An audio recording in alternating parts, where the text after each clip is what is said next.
Welcome to the Travel Agency in a Year podcast. I'm your host, Rachel K. I hope I said that clearly enough for all of you. I'm working on it. Sometimes I say that too fast. Today is day 163, the waitlist strategy for TAs. What? What are you talking about, Rachel? Hear me out. I got a plan. So, if you don't know who I am, if you know who I am, thanks for stopping by yet again and supporting Elevate with Rachel K. If you don't know who I am, I do have elevatewithrachelk.com, and we have a lot of different courses. There's like one-on-one coaching, mentoring services, all that fun stuff. Any hoodle, part of any course that has an investment over like $100 total, because some of them are subscription based, gives you access to live Q&As every week. And I love the live Q&As because anyone can hop on that's a student and ask questions. And sometimes I don't have the answer because I don't know everything. And there are advisors who love to help out. It's really, really cool. Anyway, there has been a lot of talk in 2026 about the changing economy and how we can adapt to it.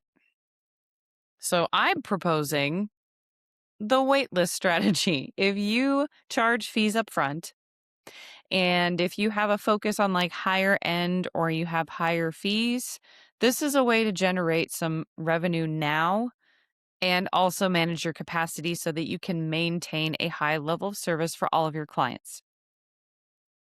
Again, this could be like higher end, or if you do like group focused travel where there is a Pied Piper, and that's not just like go with me groups that you're like, oh, I got this group space. Not that. More of like destination weddings is a good way to do that. Corporate incentives, I would do probably more like a contract on a retainer type situation rather than this waitlist strategy. But if you focus on like wellness retreats, travel, that's another option where you could implement the waitlist retention and the waitlist strategy. What the heck are you talking about, Rachel? Great question, other Rachel. It is like with the Michelin star restaurants. There's a wait list. You call up to try to make a reservation, you're going to have to wait, right? And there's some other like higher end restaurants where you can make a reservation months in advance. And also, many of them have turned to the non-refundable reservation fee so that they can guarantee you're going to come eat. And if you don't eat, they don't lose that time slot for somebody else. Okay. So I'm going to go into detail about that strategy with restaurants and how you as a travel advisor can apply it. First, let's talk about what the heck that means, because you might be like, I don't go out to eat that often, and I don't know where I've ever gone has ever required a non-refundable reservation fee. That is becoming a thing, usually in larger cities.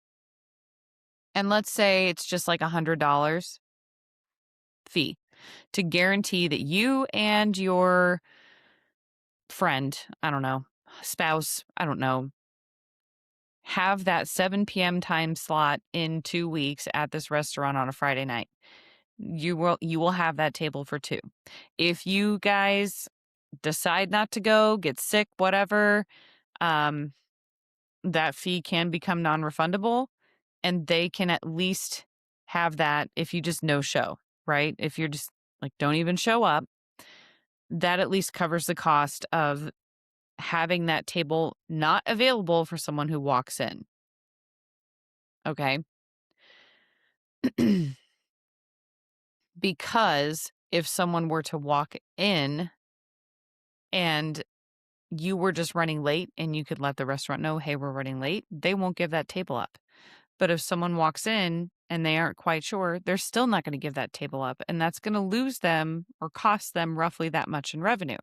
That's why they have this fee now in many more upscale restaurants in larger metropolitan areas around the country in the United States. If you are living somewhere where they actually pay servers and things a living wage, you might be like, what? Okay. And you can do the same thing as a travel advisor. That way you can still serve the proper number of people you have the capacity to serve, and also get that commitment from your clients to, hey, I want to start working with you in the next few months. Okay. So many of us, and I've been here, when you get a large volume of business and you keep taking more and more on because you feel bad, you're kind of in the scarcity mindset where you're just like, more, more, more. Yes, I'll do it. Yes, I'll do it. Yes, I'll do it. And then you get so busy, you're just like, well, I guess I'll just work 60, 70 hours a week now. And you struggle to manage all of it.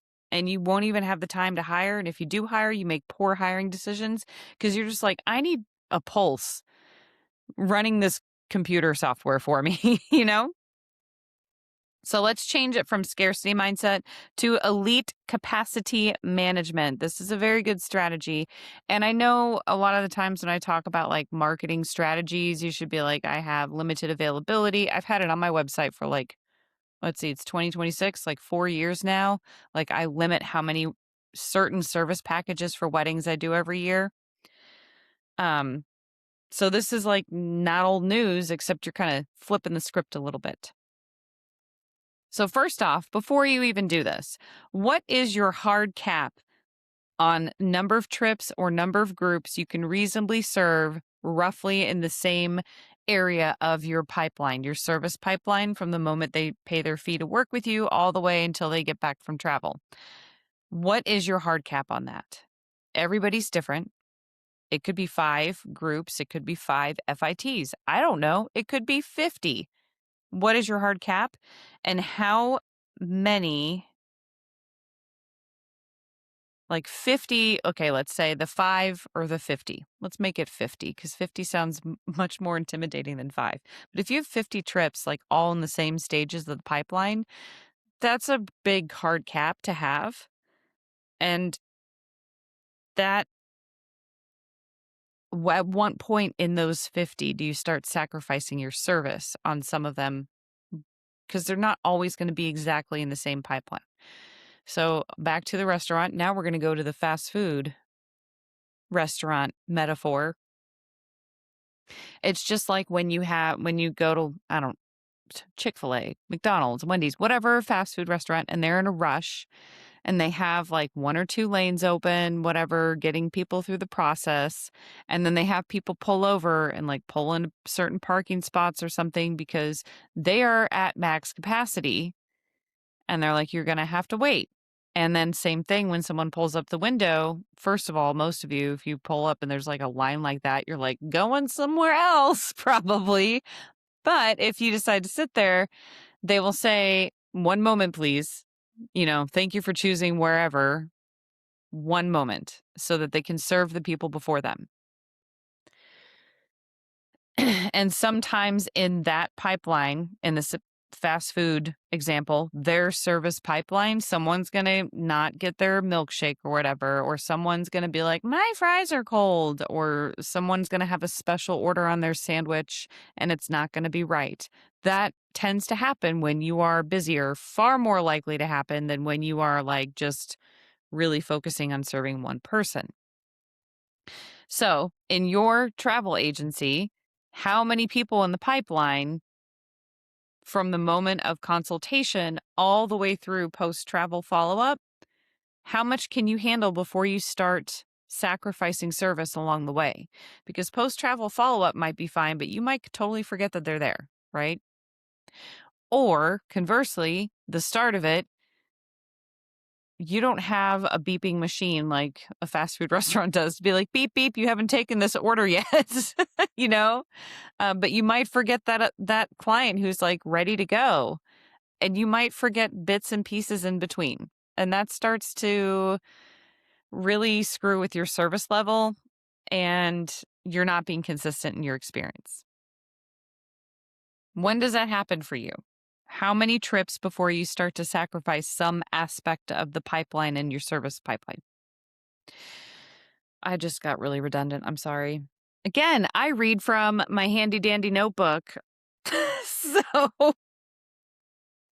kind of just basic notes. Okay. Telling someone no, I can't take you on right now. I'm very busy. Doesn't alienate them. It does signal to them that you are in demand and you are a valuable travel advisor, especially if you're in the luxury market. So think of it as like an attorney or a financial advisor, something that requires like a retainer or upfront fees. Like a fiduciary financial, I can't talk. What is going on? A fiduciary financial advisor may have some upfront fees.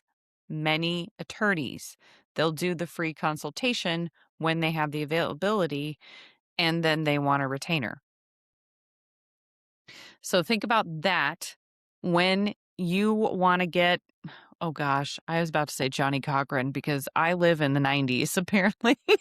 You want to hire Johnny Cochran for your whatever case.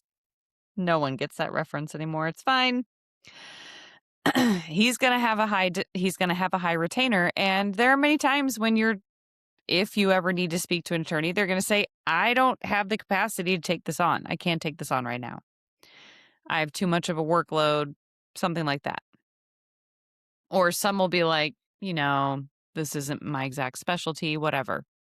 And this is why I like to liken a travel advisor, by the way. I'm just going off on a tangent here, to like an attorney. No, we don't have the JD degrees. Like, no, we don't have that level of education. We didn't have to pass a bar exam. I get that.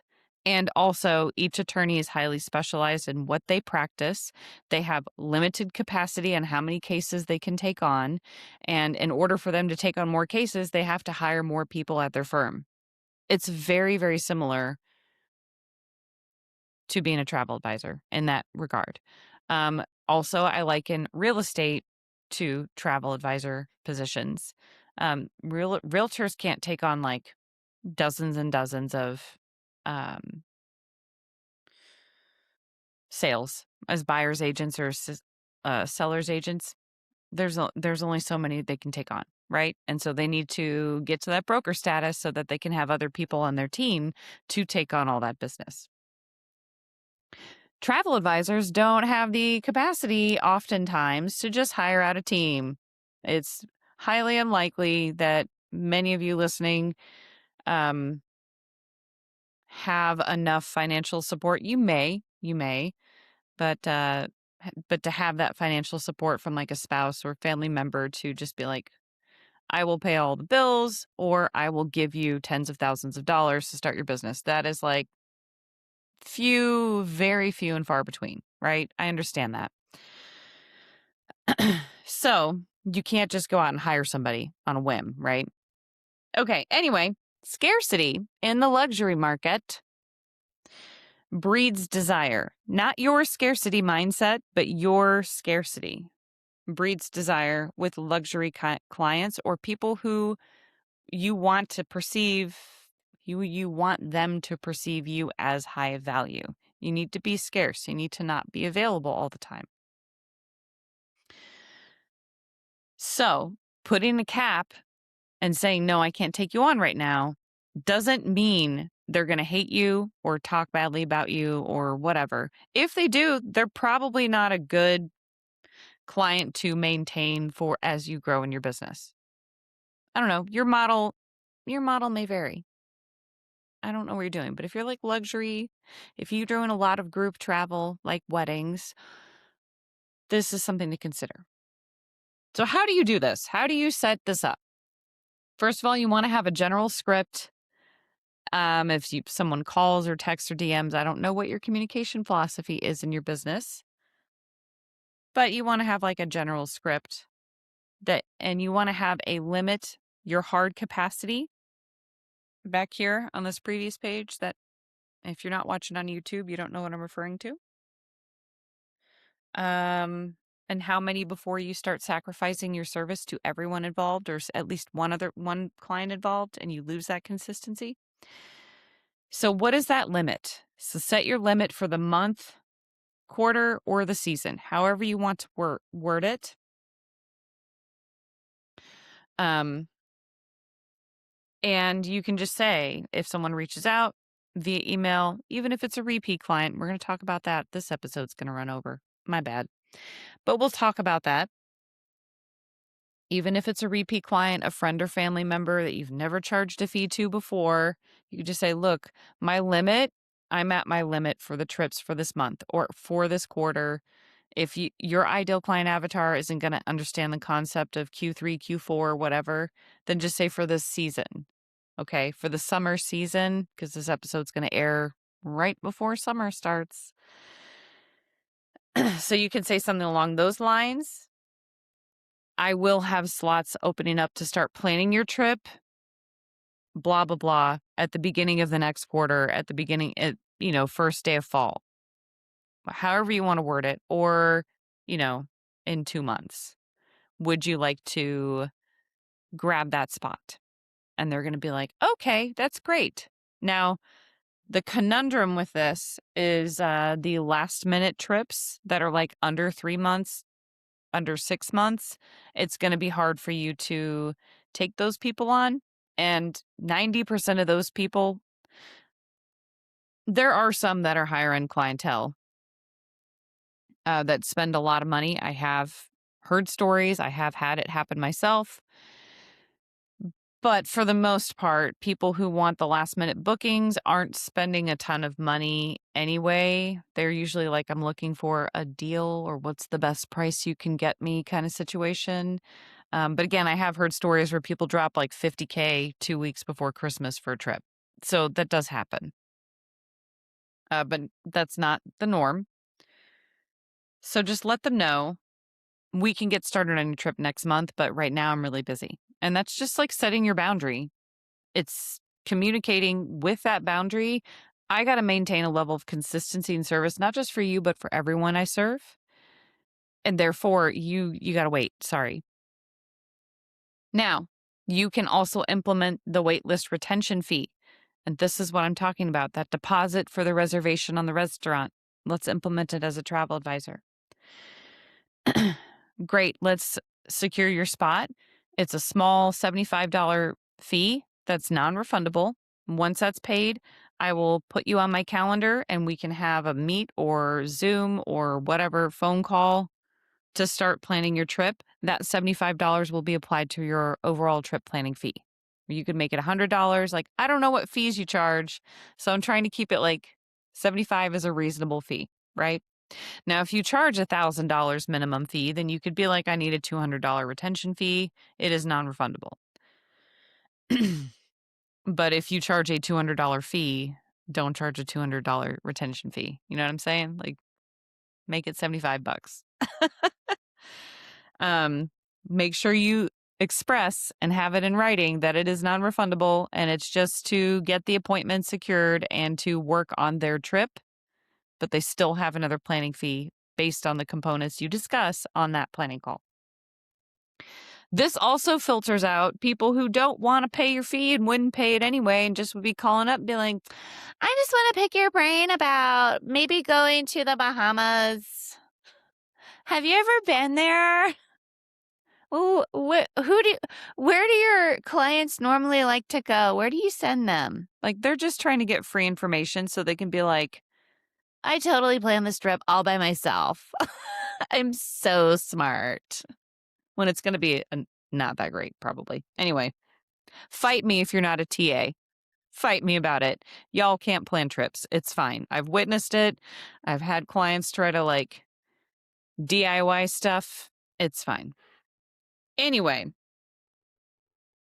that also generates modest revenue. So if you're at capacity right now and you're like, I need more fees for my groups or weddings, like it's June, end of July is like second wave for engagement season. And that's when I would get like my primo destination wedding clients. It was like July, August into September before the big engagement season. So that being said, let's say you're like, I got to take on these weddings.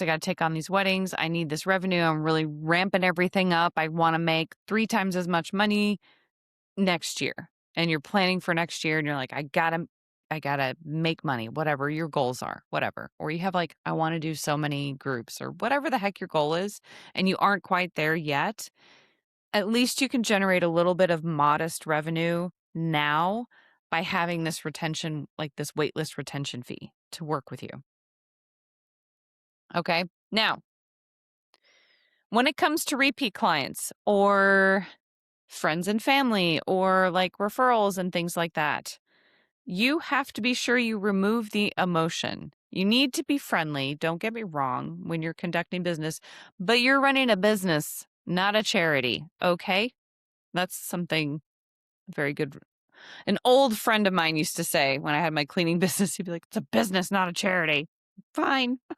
So remove the emotion. You can still be friendly and you can still be assertive, but you can't be like, well, we did go to high school together. Maybe I'll just put them on the books. Well, they have booked 6 trips with me. Well, they've brought me 5 clients. Like, don't do that. You can have a referral program. You can have a loyalty program. Keep it separate. When you are at capacity, put that in your autoresponder email. Like if you're like, I'm about to explode from all the work, I cannot answer any of these emails right now. I need to focus on people that are traveling now. You can set up your autoresponder and be like, hey, managing the huge wave of trip inquiries. And you can put a link to go ahead and have them pay the fee and schedule the call. All you got to do is set up. I'm not sure if because I know a lot of people use like Turn. I don't know if Turn has like paid schedulers, but I know in other schedulers outside of the travel industry have a link where they have to pay for that appointment. And that's a non-refundable fee, and just record that in their profile in your CRM. That'd be really cool if Turn did do that and also added it to their profile. I don't use Turn, but yeah, this episode's running long. Sorry. So you can have that autoresponder in like set up once you are near capacity. By doing all of this and implementing this waitlist retention fee, again, higher end luxury service, you already charge several $100s at a minimum for a fee upfront. Don't do this if you're just like doing a large volume of like budget trips, because you're going to lose all that clientele for the most part. I mean, some will pay a fee, but many won't. Anyway, doing all of this is going to help you to maintain your current client satisfaction. So, with all that being said, look at your service pipeline and your consultations that you have coming up next quarter, like where everyone is.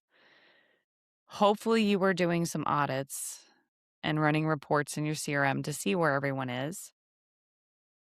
But take a look at it. How many more trips can you take on? So let's say you've got 3 groups traveling next quarter. So they're most likely past final payment date for their groups, right? They're in full penalty. But you might have some last minute name changes. You might have some last minute transfers or flight changes or something. Just depends on how you do your groups, what niche you're in. It's all different. But say you've got 3 groups and then you just onboarded 2 more groups this last month, 2 weeks apart. So like one is moving to contract process and signing and depositing on their contract. The other one is just still looking at proposals. So you got to like kind of like look at where everyone is in the pipeline. It's a lot harder if you have a lot of FITs. And this is why I'm like, do groups. Because you can have like 50 of the same trip all doing the same thing at the same time versus like 50 FITs all over the place. But anyway, look at how many more trips you could take on. If you think I could only manage 2 more groups right now or 2 more FITs, once you're in like that 2 to 5 range, you need to write out this script immediately and start implementing it and get it set up. Okay. So today's episode was a little bit different. I'm just kind of killing time until